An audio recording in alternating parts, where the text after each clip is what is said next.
Hello বন্ধুরা, কেমন আছো তোমরা? আশা করি ভালো আছে। বন্ধুরা, আমি উন্মুল কায়ের তিশা। আজকে আপনাদের সামনে যে গল্পটি বলবো তা একটি মেয়ের বাস্তব জীবনের গল্প। নাম প্রকাশে অনিচ্ছুক থাকায় গল্পটিতে ছদ্মনাম ব্যবহার করা হলো। একটি মেয়ের সাথে প্রতিদিন রাতে একজন যুবক এসে খুব খারাপ আচরণ করত। তার সাথে অনেক বাজে কাজ করত। কিন্তু যুবকটি তার সাথে এত কিছু করার পরেও মেয়েটি ঘুমের ভাব ধরে সব সহ্য করত। মেয়েটি কিচ্ছু বলতে পারত না। মেয়েটি তার হাতে বশ হয়ে যেত যতক্ষণ ছেলেটি খারাপ কাজে লিপ্ত থাকত। যুবক ছেলেটি কি এমন করত যার কারণে মেয়েটির সবকিছু লুটে নেওয়ার পরেও তাকে কিচ্ছু বলতো না? জানতে হলে পুরো গল্পটি শোনার অনুরোধ রইল। তাহলে চলুন বন্ধুরা, গল্পটি শুরু করি। তবে গল্পটি শুরু করার পূর্বে তোমাদের নিকট আমার বিশেষ অনুরোধ, তোমরা অবশ্যই আমার চ্যানেলটি সাবস্ক্রাইব করে আমাকে সাপোর্ট করবা।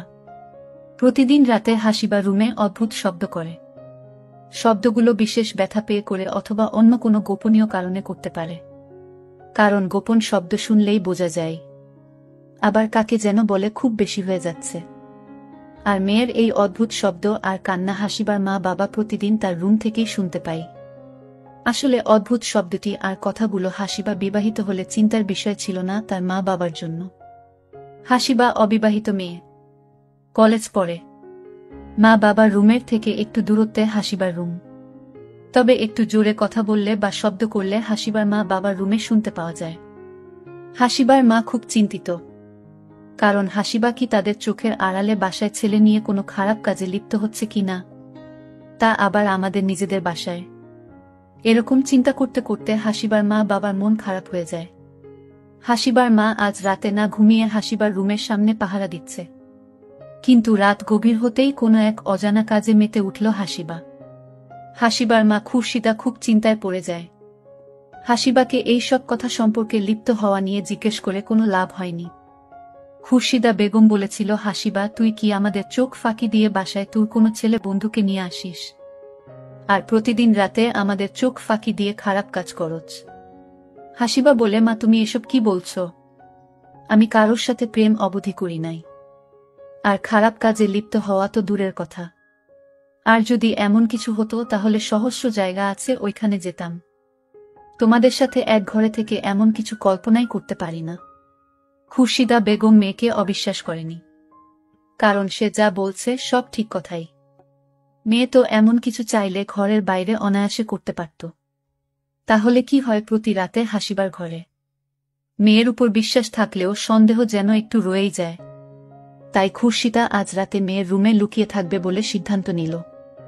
সন্তানের ভালো মন্দ দেখা মা বাবার কর্তব্য। আর খারাপ কিছু করে থাকলে শাস্তি দিতে হয়। তা না হলে জীবনে এমন ভুল বারবার করার সম্ভাবনা থাকে। তাই খুরশিদা বেগম একদিন রাতে চুরি করে হাসিবার খাটের নিচে লুকিয়ে পড়ে। আজ রাতে দেখবে কি হয়। এই রুমে তার মেয়ের সাথে, তাদের চোখের আড়ালে। এগুলো ভাবতে থাকে আর অপেক্ষা করতে থাকে। এইভাবে অনেক সময় চলে গেল। আর রাত গভীর হতে থাকে। তখন খুরশিদা দেখল উজ্জ্বল একটা লালচে বৃত্তাকার কি যেন হাসিবার রুমে প্রবেশ করেছে জানালার ছিদ্র দিয়ে। এই লালচে বৃত্তটির উজ্জ্বলতা আস্তে আস্তে বেশি হতে লাগল। আর বৃত্তের আকার ও বড় হতে লাগল। আর এটা যেন লালচে রঙের কোনো বৃত্ত নয়, এই যেন আগুনের তৈরি একটা বৃত্ত। খুরশিদা স্পষ্ট দেখতে পেল না। তবুও মেয়ের জন্য তার কষ্ট হলেও দেখার চেষ্টা করছে। আসলে সন্তানের জন্য মা বাবা সবকিছু করতে পারে। অবশেষে অস্পষ্টভাবে দেখল লালচে বৃত্তাকার জিনিসটা একটা সুদর্শন যুবকে রূপান্তর হয়ে যায়। খুরশিদার চোখ জ্বলে উঠে। আর সম্ভব হচ্ছে না তাকিয়ে থাকা। চোখ বন্ধ হয়ে আসছে। সাথে সাথে ঘুম চলে আসে। খুরশিদা গভীর ঘুমে মগ্ন। বেশ কিছু সময় পর খুরশিদার ঘুম ভেঙে গেল। আর দেখে ঘুম ঘুম ভাব অবস্থায় হাসিবা বাথরুমে গিয়ে গোসল করে। তবে হাসিবা গোসল করার সময় পানি পড়ার কোনো শব্দ হয় নাই। খুরশিদা বেগম আরো অবাক হয়ে যায় যখন দেখে ঘুম ঘুম ভাব অবস্থায় হাসিবা বাথরুম থেকে বেরিয়ে পড়ে। আর সেইম কাপড় পরে বেরিয়ে আসে। যে কাপড় পরে ঘুমিয়েছিল এই কাপড় পরে আবার বাথরুম থেকে বেরিয়ে পড়ে, তাহলে ভেজা কাপড়গুলো কই? আর চুল ও শুকনো কেন? খুরশিদার মাথায় আর কাজ করছে না। একসময় সেন্সলেস হয়ে পড়ে। সকালে সূর্যের প্রথম কিরণে তার ঘুম ভেঙে গেল, আর দেখে হাসিবা ঘুমাচ্ছে। খুব সাবধানে লুকিয়ে হাসিবার রুম থেকে বেরিয়ে আসে। হাসিবার বাবা রতনকে ঘুম থেকে জাগিয়ে তোলে আর বলে, অফিসে যাবে না? রেডি হয়ে নাও। কিন্তু খুরশিদা কাল রাতে কি হলো কিছুই তো বললা না। খুরশিদা বেগম বলে, বলবো, আগে অফিস থেকে আসো। খুরশিদা বেগম হাসিবাকে ডেকে দেয়। হাসিবা, মা উঠো। হাসিবা বলে, মা আর একটু ঘুমাই, কেন জানি সমস্ত শরীর ব্যথা করছে। খুরশিদা বেগম কিছু না বলে রুম থেকে বেরিয়ে আসে, রান্না করে আর নাস্তা করতে হাসিবা আর রতন মানে তার বাবাকে ডাকে। রতন সাহেব নাস্তা করে অফিসে চলে গেল, আর হাসিবা নাস্তা করে কলেজ যাবে বলে রেডি হতে লাগল। খুরশিদা বলে, কলেজে আজ যেতে হবে না। হাসিবা বলে, কেন মা? তখন হঠাৎ খুরশিদা বেগম তার মেয়ে হাসিবাকে 2টা ওষুধ খেতে দিল। হাসিবা বলে, মা এগুলো কিসের ওষুধ? খুরশিদা বলে, একটা পেইন কিলার আর অন্যটা জ্বরের। হাসিবা বলে, আমার তো শুধু শরীর ব্যথা, এগুলো কি অবশ্যই খেতে হবে? খুরশিদা বলে, অবশ্যই খেতে হবে। খুরশিদা বেগম মনে মনে বলছে, শরীমা, তোকে মিথ্যা বললাম, একটা পেইন কিলার আর অন্যটা তোর নিরাপত্তার। আর মা, তুই জানিসই না, কিন্তু আমি তো জানি তোর সাথে প্রতিদিন কেউ খারাপ কিছু করে। কিন্তু কে সে? মা, তুই আমাকে কি সত্য কথাটা বলবি? আর তাই আমি চাই না কোনো অঘটন ঘটুক, আর অনাকাঙ্ক্ষিতভাবে তোর অবস্থা খারাপ হয়ে যায়। তোর যদি কিছু হয়ে যায় তাহলে আমরা পরিচয় দিব কিভাবে? কি পরিচয়ে বড় হবে সন্তান? অবশ্য নিজের মেয়ে মা হওয়ার চেয়ে খুশির খবর আর কোনো কিছু হয়তো পৃথিবীতে হয় না। কিন্তু মা, তুই নিজেও জানিস না তোর সাথে কি হয়, আর আমিও বুঝতে পারছি না এগুলো কেমনে সম্ভব, তাই মিথ্যা বললাম। খুরশিদা এগুলো ভাবতে ভাবতে হাসিবার রুম থেকে বেরিয়ে আসে, আর হাসিবা ওষুধ খেয়ে গাটা এলিয়ে দেয়, আর রাজ্যের ঘুম তার চোখে চলে আসে।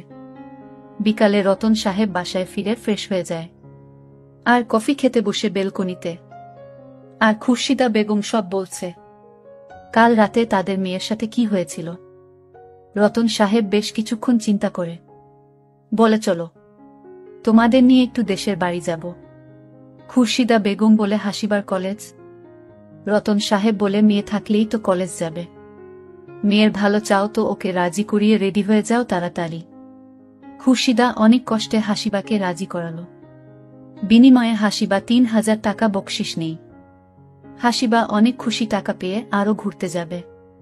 রাত 8টায় গ্রামে পৌঁছে যায়। তবে রতন সাহেব এক মুহূর্ত দেরি না করে হাসিবা আর তার মাকে নিয়ে গেল কাদের মিয়ার কাছে। কাদের মিয়া রতন সাহেবের কলেজ ফ্রেন্ড, প্যারানর্মাল ব্যাপারে কাজ করে, গ্রামে থাকে বলে তার কাছে গ্রামে আসা। আর তার সহকারী হচ্ছে হানিফ হুজুর, খুব নাম করা একজন হুজুর।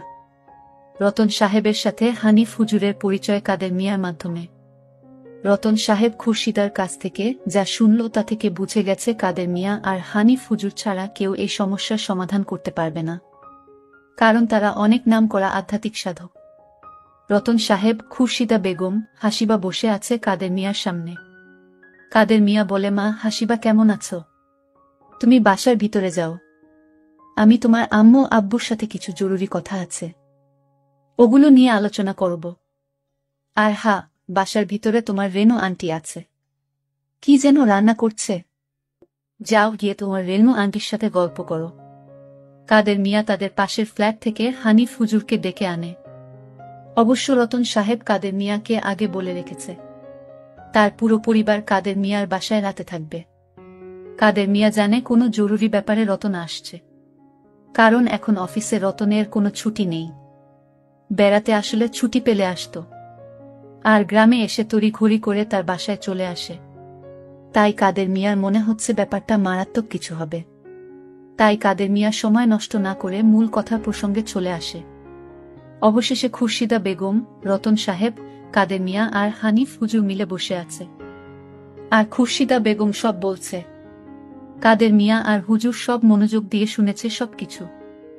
হঠাৎ করে বেশ কিছুক্ষণ পর রেনু এসে বলে, বাহরে, খুরশিদা ভাবি আমার সাথে একটু দেখাও করেননি অভিমানী কণ্ঠে। চলেন চলেন, ডিনার করে নি। কাদের মিয়া বলে, রেনু তুমি রেডি করো খাবার, আমরা আসছি। আর হাসিবা মাকে নিয়ে আসো। একসাথে সবাই বসে ডিনারটা করে ফেলি। সবাই ডিনার শেষে কাদের মিয়া বলে, খুরশিদা ভাবি আপনি আর রেনু ঘুমিয়ে পড়েন। রেনু বলে, একদম না, আমি ও দেখতে চাই। হাসিবা মাকে কোনো বান্দর এইভাবে ডিস্টার্ব করে? কাদের মিয়া বলে, যাও, বেশি কথা বলিও না, ভাবিকে নিয়ে ঘুমিয়ে পড়ো। খুরশিদা কিছু বলছে না, কিন্তু তার ও ইচ্ছে মেয়ের কাছাকাছি থাকার। রতন সাহেব আগেই বলে দিয়েছিল, কাদের মিয়া যেমন বলবে তেমনই করবে। তাই খুরশিদা চুপচাপ থেকে রেনুর সাথে ঘুমাতে যায়। কিন্তু রেনু বা খুরশিদা কারোর চোখে ঘুম ছিল না। হাসিবার চিন্তায় মন অস্থির হয়ে আছে। কাদের মিয়া, রতন, হানিফ, হুজুর আর হাসিবা একটা রুমে গেল। হাসিবা বলে, বাবা আমি ঘুমাবো। রতন সাহেব বলে, কাদের মিয়া, খুরশিদা আর রেনু ভাবিকেও ডাকো। তুই বকা দিয়ে ভুল করেছিস, আর ওদের দোয়া পড়ে হানিফ হুজুর ফু দিয়ে দিলে কিছু হবে না। কাদের মিয়া রেনুকে বলে, সরি, রাগ করিও না, তোমাদের কিছু হবে এই ভয়ে আসতে নিষেধ করেছিলাম। রেনু আর খুরশিদা আসলো। হানিফ হুজুর ফু দিয়ে দিলেন দোয়া পড়ে। অন্যদিকে হাসিবা ঘুমিয়ে পড়ল। রাত তখন আস্তে আস্তে গভীর হতে থাকে। সবাই বসে আছে। হাসিবাকে একটা বৃত্তের ভেতরে আবদ্ধ করে রাখে ঘুমন্ত অবস্থায়। অবশ্য হাসিবা ঘুমিয়ে পড়াতে কাদের মিয়ার কাজ আরও কমে যায়।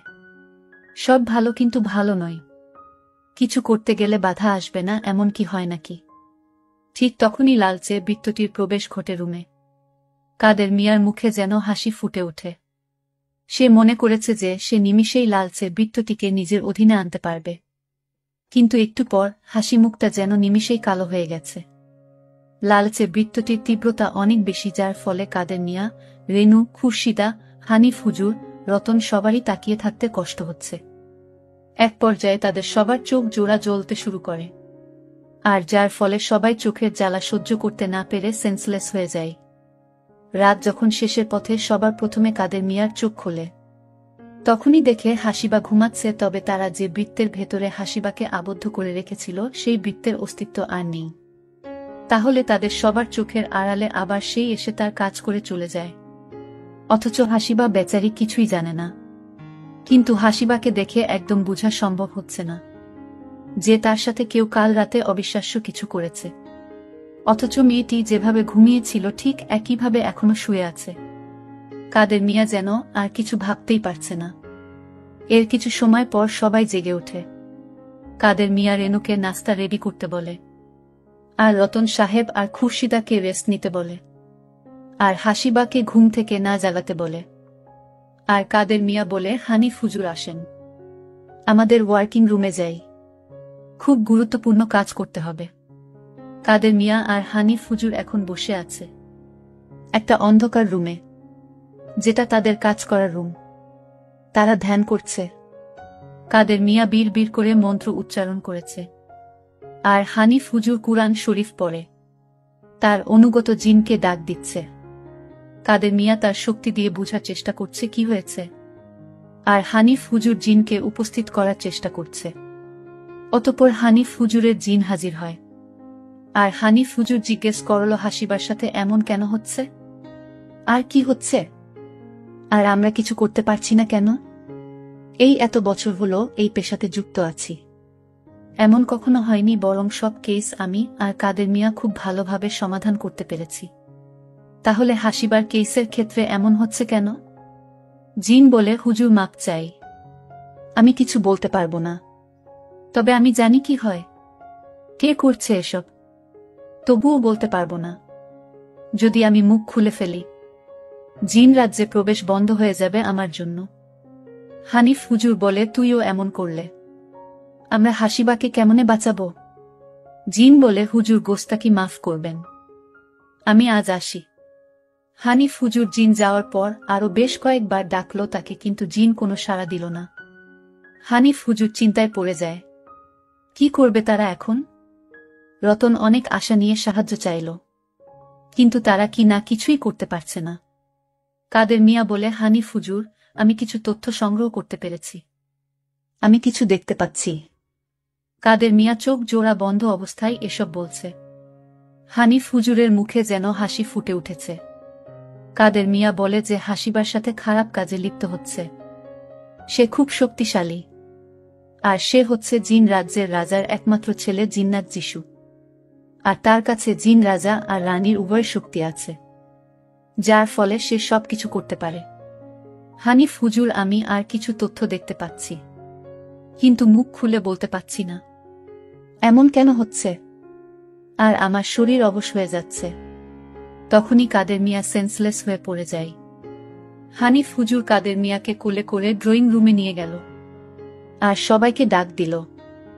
এভাবে কাদের মিয়ার নিথর শরীরটা বেশ কিছুক্ষণ পড়েছিল। গ্রামে ডাক্তারও তেমন নেই, কিন্তু আরও কিছু সময় পর কাদের মিয়া একটু সুস্থ হয়ে উঠল। হানিফ হুজুর এখন বুঝতে পারছে, এই কারণে তার জিন তাকে কিছু বলতে নারাজ ছিল। কাদের মিয়ার এই অবস্থা না জানি জিনের কি হতো, আর এই জন্য হয়তো পরে বেশ কয়েকবার ডেকেও সাড়া দিল না জিনটা। কাদের মিয়া বলে, হানিফ হুজুর, এ কাজে সাহায্য লাগবে, খুব জটিল একটা কাজ। আমি আর আপনি একা কিছু করতে গেলে প্রাণ যাবে নিশ্চিত। হানিফ হুজুর বলে, কার থেকে সাহায্য নিবে? কে করবে সাহায্য? কাদের মিয়া বলে, মনে আছে আমার দুইটা বান্ধবীর কথা বলছিলাম, সেতু আর ঋতু, আর একটা বন্ধু কবির। হানিফ হুজুর বলে, আরে মনে আছে, কিন্তু ওদের এমন কি শক্তি আছে যে আমাদের সাহায্য করতে পারবে? কাদের মিয়া বলে, ওদের শক্তি আছে, শুধু আমি জানি, তবে কাউকে বলতে না করেছিল। এখন এই পরিস্থিতিতে না বলে পারলাম না। শুনেন তাহলে, ওদের 3 জনের মধ্যে কি শক্তি আছে? 1. সেতুর কাছে প্যারানরমাল জিনিসের অবস্থান কোথায় তা চোখ জোড়া বন্ধ করতেই দেখার ক্ষমতা আছে। 2. ঋতু এর কাছে জিন রাজ্যের সাথে যোগাযোগ করার ক্ষমতা আছে, আর সে জিন রাজার বিশেষ অতিথি। 3. কবিরের কাছে একটা স্ফটিক আছে, যার দ্বারা অতীত দেখা যায়। রতন সাহেব রীতিমতো আশ্চর্য। একসাথে তাদের সাথে ভার্সিটি শেষ করেও এই বিষয়ে একদম অবগত ছিল না, আর রেনু তো একদম নীরব হয়ে আছে। এটা শুনে হানিফ হুজুর বলে, আর দেরি না করে ওদের ডেকে আনো। কালকে সেই জিন রাজার পুত্র অনেক রেগেছিল, তাই লালচে বৃত্তটির রশ্মি বেশি ছিল। আমি যতটুকু বুঝতে পারলাম, সে রাগের মাথায় হাসি বা মার ক্ষতি করতে পারে। কাদের মিয়া বলে, আমি ওদের সকাল 8টার দিকে কল দিব। তার আগে চলো সবাই কিছু খেয়ে নিই, আর রেনু হাসিবাকে একটু ডেকে আনো। একসাথে নাস্তা করে একটু গল্প করি সবাই, মনটা একটু ভালো হবে। বিকাল 4টার দিকে দরজার মধ্যে কে যেন কড়া নাড়ে। কাদের মিয়া দরজা খুলে দেখে কবির, ঋতু, সেতু হাজির। সবাই মিলে রাতের খাবার শেষ করে কাজে নেমে যায়। তবে আজ হাসিবাকে আবদ্ধ করে রাখা হয় হানিফ হুজুরের নামাজ আদায় করার ঘরে। আর সামনের জায়গায় 3টি বৃত্ত। একটাতে আছে রতন সাহেব, খুরশিদা বেগম, রেনু। অন্যটিতে আছে কাদের মিয়া, হানিফ হুজুর, ঋতু, কবির, সেতু। আর অন্যটি খালি রাখা হয়েছে। ঘরের প্রত্যেক কোনায় কোনায় দোয়ার পানি দিয়ে সুরক্ষিত করা হলো, যাতে কাউকে কোনোভাবে ক্ষতি করতে না পারে, আর ঘরের কোনো কোনায় যাতে লুকিয়ে না থাকে। কিন্তু খালি বৃত্তটিতে দোয়ার পানি দেয়নি, কারণ প্যারানরমাল যে কোনো কিছু এসে ওইটাতে অবস্থান করতে পারে। কবির বলে, আগে একটু অতীতে গিয়ে দেখে আসি এই দুষ্ট শক্তি জিনের রাজার পুত্রের দুর্বলতাটা কোথায়। জিন্নাত যিশুকে মানে জিনের রাজার ছেলেকে এখানে আনা সম্ভব হবে না। কাদের মিয়া তার আধ্যাত্মিক শক্তি দিয়ে দেখে একটা খুব সুন্দর মেয়ে, সম্ভাব্য জিনের বাদশার ছেলের চেয়ে বয়সে 3 থেকে 4 বছরের ছোট হবে। কবির বলে, এটা হলো জিন্নাত যিশু এর বোন, আর জিন্নাত যিশু হলো জিনের বাদশার ছেলে। আর জিন্নাত যিশুর সবচেয়ে বড় দুর্বলতা হলো তার ছোট বোন নাম হচ্ছে জিন্নি।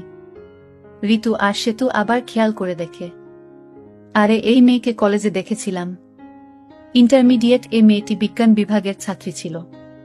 রেনু বলে, আরে একই কাণ্ড, জিনও দেখি মানুষের লগে পড়ালেখা করা শুরু করছে। কাদের মিয়া বলে, তাহলে এখন আমরা জেনে গেছি জিন্নাত যিশুকে আমাদের কাছে আনতে হলে তার প্রাণের প্রিয় বোন জিন্নিই যথেষ্ট। সেতু, শোনো, কবির এর কাজ কমপ্লিট, এবার কিন্তু সেতু তোর পালা। সেতু বলে, ওকে লিডার। কাদের মিয়া বলে, ভালো করে দেখো, শালার জিন্নাত যিশু আশেপাশে আছে নাকি। সে তো চোখ জোড়া বন্ধ করতেই দেখার চেষ্টা করছে আশেপাশে অশরীর বা প্যারানর্মাল কিছু আছে নাকি। সে তো হঠাৎ দেখতে পেল কেউ একজন খুব চেষ্টা করছে ঘরের ভেতর প্রবেশ করার, কিন্তু সে আগন্তুক চাইছে না সে সাজিয়ে রাখা বৃত্তে তার প্রবেশ হোক। অন্যদিকে এদের সবার কাণ্ড দেখতে দেখতে হাসিবা ঘুমিয়ে পড়ল। খুরশিদা বেগম বলে, হাসিবা, এই হাসিবা, ঘুমাই গেলি নাকি? সারাদিন শুধু ঘুম আর ঘুম। আমরা আছি তোর চিন্তায়, আর তুই পরে পরে ঘুমাচ্ছিস। তুরে তো ঘুমের মধ্যে পানিতে ফেলে দিলেও তুই জানবি না। রতন সাহেব বলে, আহ খুরশিদা, মেয়েটাকে কেন বকাবকি করছ? হাসিবা, মা তুই ঘুমিয়ে পড়ো, তোর মার স্বভাবই এমন, জানোস তো, সারাদিন খালি বকবক করা। তুমি যে বলছো পানিতে ফেলে দিলেও হাসিবা জানতে পারবে না। ওর সাথে এর চেয়ে মারাত্মক কিছু হয়েছিল এবং হচ্ছে, সে তো তারও কিছু জানে না। না জানি আমার কোনো পাপের শাস্তি আল্লাহ এইভাবে আমার আদরের মেয়েকে দিচ্ছে। কথায় আছে, মা বাবা কোনো দোষ করলে নাকি তার প্রভাব সন্তানের উপর পড়ে। কাদের মিয়া আবার বলে, আরে খুরশিদা, একটা জিনিস লক্ষ্য করো, হাসিবা কিন্তু আগের মতো গুলুমুলু নেই। আমার সুন্দর মেয়েটার শরীর আর স্বাস্থ্য কেমন জানি হয়ে গেছে। শালা, জিনের পুত জিন্নাত যিশুকে হাতের কাছে পাইলে হবে, শেষ করে দিব শালাকে। রাতের পর রাত, রাত যখন গভীর হয় আমার মেয়ে হাসিবার অজান্তেই এক কঠিনতম খারাপ কাজে মেতে ওঠে। খুরশিদা বেগম একটা জিনিস কিছুতেই মিলাতে পারছিল না। রাতে এত কিছু হয় কিন্তু হাসিবা কিছুই জানে না কেন? আসলে খুরশিদা বেগম মেয়ের স্বাস্থ্যের দিকে একদম খেয়াল করেনি। রতন সাহেব বলার পর লক্ষ্য করে দেখে আসলেই রতন সাহেব যা বলছে ভুল কিছু বলেনি। এরপর খুরশিদা বেগম বলে, ওগো, আসল ব্যাপার হচ্ছে আমরা সবাই টেনশনে আছি। খাওয়া দাওয়া রাতের ঘুম হারাম হয়ে গেছে, আর নবাব জাদি ঘুমাচ্ছে তাই দেখে বকা দিছিলাম। আর একটা কথা কি জানো, হাসিবার ও জেগে থাকতে হবে। হাসিবারও জানা দরকার কি হয় ওর সাথে রাতে আধারে। আর রাত যখন ঠিক গভীর হয়ে আসে। রতন, তুমি একটা জিনিস বুঝতে পারছো না, আর আমাকে দেখো, আমি আরো হাজারটা প্রশ্নের উত্তর পাচ্ছি না। হানিফ হুজুর বলে, আরে তোমরা বউ জামাই ঝগড়া বিবাদ কেন বাঁধাচ্ছ? হাসিবা এখন ঘুমাক, জিন্নাত যিশু আসলেই এমনিতেই ও সজাগ হবে, আর তোমাদের সব প্রশ্নের উত্তর জিন্নাত যিশুকে হাতের মুঠোয় করে নিতে পারলে পেয়ে যাবে। আর রতন, আপনি আর ভাবি আর ঝামেলা করিয়েন না। রেনু ভাবির মতো চুপ করে বসে থাকেন। রেনু বলে, হু, কি করব, কি বলবো, বুঝতে না পেরে চেয়ে আছি আপনাদের সবার দিকে। কাদের মিয়া বলে উঠল, সে তো তোর কাজ শেষ। ঋতু, তোর কাজের পালা, কাজ শুরু করে দে। ঋতু বলে, তাহলে তোরা সবাই চুপ থাক, আমি জিন রাজাকে ডাকার চেষ্টা করি। ঋতু অনেকক্ষণ চোখ জোড়া বন্ধ করে জিনের রাজার নাম ধরে ডাকে। জিনের রাজা নাম ঝংকার। সে বলে, হে জিনের বাদশা ঝংকার, আপনি কি আমাকে শুনতে পাচ্ছেন? শুনতে পেলে আমার ডাকে সাড়া দিন, আমার খুব জরুরি কাজে আপনাকে দরকার। বেশ কিছু সময় চলে গেল, আর ঋতু হতাশ হয়ে যায়। কেন সাড়া দিচ্ছে না জিন রাজা ঝংকার? হানিফ হুজুর বলে, ধৈর্য রাখতে। তিনি আরও বলেছেন, কথায় আছে, আল্লাহ পাক ধৈর্যশীল ব্যক্তিকে বেশি পছন্দ করে। ঋতু আবার ধৈর্য ধরে আবার জিনের বাদশাহ জংকারকে ডাকতে শুরু করে। আলহামদুলিল্লাহ বলে উঠে ঋতু। হানিফ হুজুর বলে, আপনার ডাকে কি সাড়া দিচ্ছে? ঋতু বলে, উনি এখন আমাদের সামনে আসবেন আর যথাসম্ভব সাহায্য করবেন বলেছে। একটু পর জিনের রাজা ঝংকার উপস্থিত হয়ে গেল।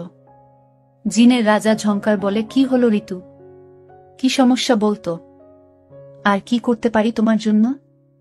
ঋতু একে একে সব বলে, আর কবির বলে, ওই জিন জিন্নাত যিশু এর ছবি আমার স্ফটিকে আছে, দেখেন জাহাপনা। জিনের রাজা ঝংকার যেন অবাকের চূড়ান্ত সীমায় পৌঁছে যায়। জিনের রাজা ঝংকার বলে, এটা আমার ছেলে জিন্নাত যিশু, সে এত নিচু কাজ করতে পারে আমি ভাবতেই পারছি না। আমি ওকে সুশিক্ষা দিয়েছি, নিশ্চয়ই কোনো কারণ আছে, না হয় সে এমন করার কথা নয়। বরং প্রশ্নও ওঠে না। জিনের রাজা ঝংকার বেশ কয়েকবার তার ছেলেকে ডাক দেয়, কিন্তু সাড়া দিচ্ছে না। তখনই কবির বলে, জিন জাহাপনা, গোস্তাকি মাফ করবেন, আমি আপনার ছেলেকে একটি উপায় এখানে আনতে পারব। আপনার ছেলে আমাদের কাছে আসতে বাধ্য হবে। বন্ধুরা, দ্বিতীয় পর্ব ভিডিওর কমেন্ট বক্সে প্রথম কমেন্টই পাবেন। আর গল্পটি ভালো লাগলে একটি লাইক দেন। সবাই ভালো থাকবেন। আল্লাহ হাফেজ।